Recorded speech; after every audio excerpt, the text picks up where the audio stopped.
you seem to have a particular bone to pick with male feminists, and I I do. find that Yeah. phenomenon to be interesting because it does sound from this conversation so far, I mean, correct me if I'm wrong, that it doesn't seem like feminism really advances the goals of men. Like it doesn't seem to make them happier. It doesn't seem to get them better dating or mating options.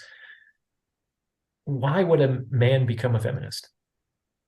I think it's a great mating strategy because if you are that guy who can, it's like a dishonest signal in the animal kingdom where you have honest signals of strength, like a peacock's tail is an honest signal of virility because it takes resources to generate that tail. You can't fake it, but there are dishonest signals, and dishonest signals are lies. Essentially, they're the illusion of vigor and vitality without it really being there. And I think that for a male feminist, and I know some guys are going to hate me for this, and I have to say right out of the gate, I don't care.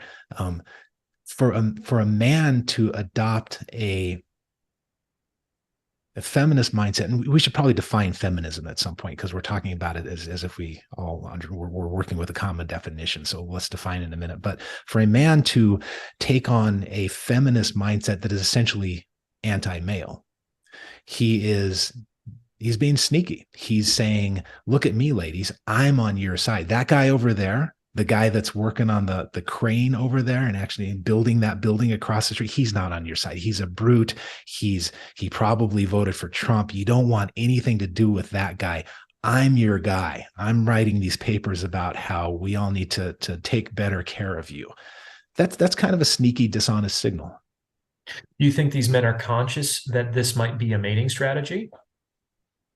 I think some probably are to some degree. And I will give many of them the benefit of the doubt.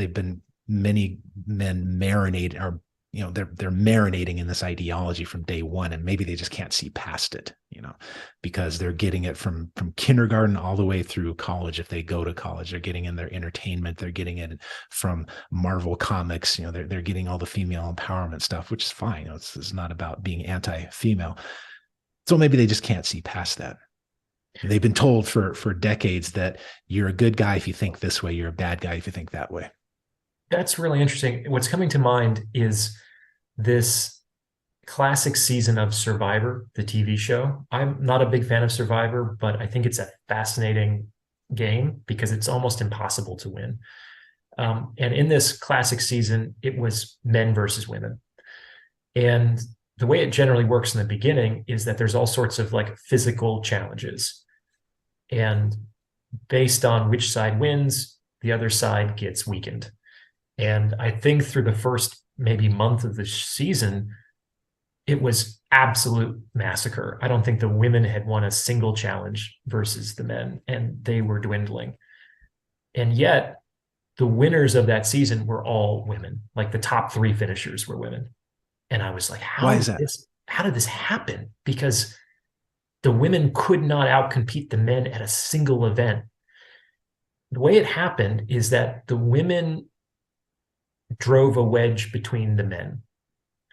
The women began, they went to some of the lower status, the lower performing men in the other camp and said, look, you guys are going to beat us. But as soon as we're gone, who do you think is next?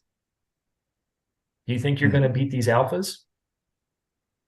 So you might think you're winning right now and you feel really good, but there's no way that you're going to beat Mr. Chad over there. And so basically the women succeeded in negotiating a block with the lower status men at a strategic juncture of the season. And that block succeeded in voting out the highest status alpha men who were the most threatening to both the women and the lower status men. And then as soon as they were gone, all of the lower status men were the next ones to follow because the women just voted them out. That's So fascinating. isn't that incredible? I mean, and the differences between the two camps were so striking. The men's camp was running like clockwork. They had fire, they had shelter, they were well fed. The women were shivering and wet and hungry.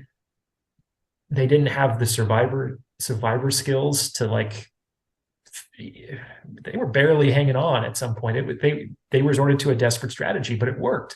And I think one of the so they used fear to motivate the lower status men against the higher status men. But I think they also used the prospect of, I think they seduced them a little bit too. Uh-huh. But So what the women lacked in physical capability to master the environment, the men lacked in psychological ability to recognize when they were being plotted on and manipulated.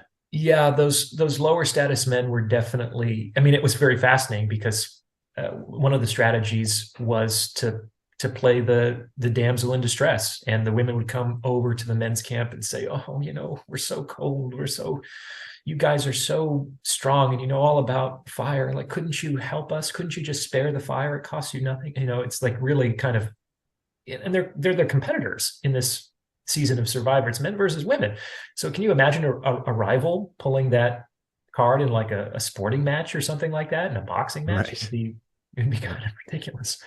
But yes, women are generally much more adept at, let's say, emotional and psychological warfare than men. I made an episode about this, that if we had a no holds barred bar brawl between a man and a woman, it would be no contest. I mean, the vast majority of men would just mop the floor with women, which is why we don't do that. It just seems like it's too unfair of a fight.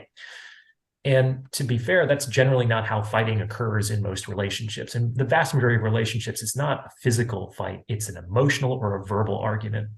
And the vast majority of men are completely outmatched, completely outclassed by women. They don't know how to argue like women do. They don't know how to use words to hurt in the same way that women do. And that leaves them at a significant disadvantage. So I think that it's really important for men to kind of, I mean, there's this trend in society to like not be a harmless man. Like, you need to have strength, you need to have skills, and a competent, strong man is not a harmless man. He could cause harm. He also has the power to do good. It's really the same power. You know what I'm saying? You have to have power one way or the other. And I think it behooves a lot of men to learn some of the tricks of the trade when it comes to women, so that they kind of know how to hold themselves in a fight.